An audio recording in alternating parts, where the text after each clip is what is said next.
सच्चाई भक्ति। कहाँ से आए हो? मैं गांव में राणा अबोर पंजाब से आई हूँ। क्या नाम है आपका? मेरा नाम अमिता दासी है। यहाँ आप सेक्टर 1/4 में आने का आपका मुख्य कारण क्या है? हम संत रामपाल जी महाराज की पेशी पर आए हुए हैं। ये भारी संख्या में यहाँ श्रद्धालु जन आए हुए हैं, तो आपको यहाँ आने से क्या फ़ायदा है? हमें यहाँ आने पर बहुत ज़्यादा फ़ायदे होते हैं। जैसे हमें आध्यात्मिक लाभ होते हैं, हमारे शारीरिक कष्ट होते हैं वो दूर हो जाते हैं, मानसिक पीड़ा होती है वो भी दूर हो जाती है। आप संत रामपाल जी महाराज से कब जुड़े?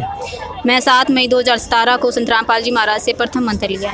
तो आप जब संत रामपाल जी महाराज जी से नाम उपदेश लिया तो आपको क्या लाभ मिला? संत रामपाल जी महाराज से नाम दीक्षा लेने के बाद मुझे इतने सारे लाभ मिले हैं कि बताने लगूं तो शायद आपका समय कम पड़ जाएगा। सबसे पहला लाभ तो मुझे आध्यात्मिक लाभ हुआ है। मुझे पता चल गया है कि हम कहाँ से आए हैं, कहाँ जाएंगे, किसकी भक्ति करनी चाहिए, पूर्ण परमात्मा कौन है। अच्छा जी, आप इतनी दूर से आए हो तो आप यहाँ आने से आपको फ़ायदा क्या हुआ? तो आप तो वहीं घर पर भी रह सकते हैं ना। संत रामपाल जी महाराज के मतलब यहाँ आने से हमें बहुत सारे लाभ हुए हैं। जैसे मैं ना पढ़ाई में मतलब अच्छी तो थी, इतना सारा पढ़ती थी, पर जब मेरे एग्ज़ाम होते थे मैं उस टाइम बीमार हो जाती थी और मेरे परसेंटेज बहुत कम आ जाते थे।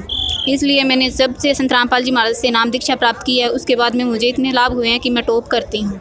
आप इतने पढ़े लिखे हो फिर भी आप ये यहाँ आते हो, ये एक अंधविश्वास है या आपकी कोई आस्था है? जी नहीं भक्ति, ये अंधविश्वास नहीं है, क्योंकि संत रामपाल जी महाराज के शिष्य लगभग सबसे ज़्यादा तो पढ़े लिखे और एजुकेटेड ही जुड़े हुए हैं। इसमें अंधविश्वास की कोई मतलब गुंजाइश ही नहीं है, क्योंकि संत रामपाल जी महाराज गीता से, गुरु ग्रंथ साहिब से, बाइबल से, कुरान से, सभी शास्त्रों से मतलब ज्ञान देते हैं। संत रामपाल जी महाराज को आप कोई संत मानते हो या भगवान मानते हो? संत रामपाल जी महाराज को मैं पूर्ण परमात्मा मानती हूँ।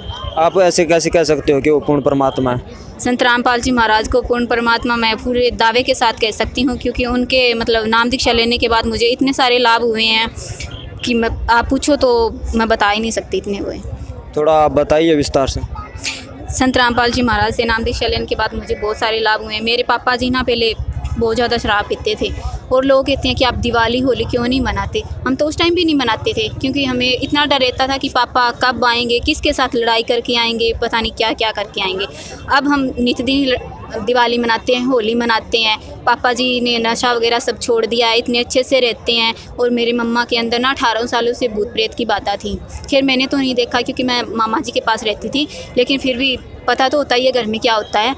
तो मम्मा के अंदर इतना मतलब घर कर चुका था वो प्रेत कि मम्मा को मतलब ऐसे था कि मम्मा मेरी ख़त्म होने वाले हैं। उसके बाद में 2010 में संत रामपाल जी महाराज से उन्होंने नाम दीक्षा ली। उसके बाद में मतलब उनकी भूत प्रेत की बातें ख़त्म हो गई हैं। नाम उपदेश लेने मात्र से सारे कष्ट दूर हो जाते हैं? जी हाँ भक्त जी, क्योंकि संत रामपाल जी महाराज शास्त्र विधि मतलब सब भक्ति बताते हैं, शास्त्र अनुकूल, जिस कारण से ही हमें बहुत ज़्यादा लाभ होते हैं। कोई झाड़ा फूंक करते हैं या वैसे ही हो जाते हैं? नहीं भक्त जी, झाड़ा फूंक की कोई गुंजाइश ही नहीं है। संत रामपाल जी महाराज सिर्फ और सिर्फ नाम उपदेश देते हैं। अच्छा जी, तो आप भगत समाज को, जो आपको दर्शक देख रहे हैं, उन्हें क्या संदेश देना चाहते हैं? जी भक्त जी, मैं उनको मतलब प्रार्थना ही कर सकती हूँ, क्योंकि संत रामपाल जी महाराज की मतलब इतनी बड़ी शिष्या नहीं हूँ मैं कि संदेश दे सकूँ। मैं तो उनकी एक छोटी सी दास हूँ, कुतिया हूँ उनकी। तो मैं सबसे प्रार्थना ही कर सकती हूँ कि संत रामपाल जी महाराज की शरण में आकर अपना जीवन सफल करवाएं। तो संत रामपाल जी महाराज की शरण में आने के लिए उनको क्या करना होगा? संत रामपाल जी महाराज की शरण में आने के लिए उनको मतलब बहुत सारे टीवी चैनलों पे संत रामपाल जी महाराज के चैनल सत्संग आते हैं। सरदा टीवी पे आते हैं, ईश्वर टीवी पे आते हैं, साधना पे आते हैं। जैसे साधना पे 7:30 से 8:30 बजे तक संत रामपाल जी महाराज का प्रोग्राम चलता है। उसके नीचे मतलब पट्टी दी होती है, उस पर नंबर लिखे होते हैं। जहाँ भी हो आप, जिस क्षेत्र से हो, वहाँ मतलब नामदान केंद्र का पता बता दिया जाएगा आपको और संत रामपाल जी महाराज से जुड़ सकते हैं। धन्यवाद बहन जी। सच्चाई। संत रामपाल जी महाराज का समाज में क्या योगदान है? संत रामपाल जी महाराज का समाज में बहुत बड़ा योगदान है। संत रामपाल जी महाराज दहेज मुक्त शादियां करवा रहे हैं, जिससे मतलब लड़कियों को मतलब नहीं मारा जा रहा है, ना ही उनको दहेज के लिए प्रताड़ना दी जा रही है। जैसे मेरे ब्रदर की शादी हुई है 2018 में, तो हमने कोई भी दहेज नहीं लिया। उनकी रमेणी हुई है मात्र 17 मिनट में। जैसा कि आपने अभी बहन जी ने अभी बताया कि संत रामपाल जी महाराज का समाज सुधार में बहुत बड़ा योगदान है, क्योंकि संत रामपाल जी महाराज के अनुयायी न तो दहेज देते हैं ना दहेज लेते हैं। और इससे बेटी बचाओ और बेटी पढ़ाओ का जो सरकार ने नारा दिया था, वो संत रामपाल जी महाराज जी के अनुयायी अच्छी तरीके से निभा रहे हैं। और अभी इन्होंने बहन जी ने बताया कि संत रामपाल जी महाराज से उपदेश लेने के बाद कैंसर जैसी भी भयंकर बीमारी भी ख़त्म हो जाती है, नशा तो अपने आप ही छूट जाता है। बहुत बहुत धन्यवाद मैम। सच्चा है ये।